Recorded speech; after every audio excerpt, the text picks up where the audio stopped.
दुई-तीन वर्ष भयो सानो म विदेश आएको त्यही दिनदेखि छु सानो रुँदै भात खाएको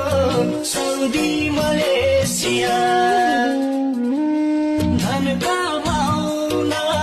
साउदी मलेसिया बस्नु है पर्खे आउँछु म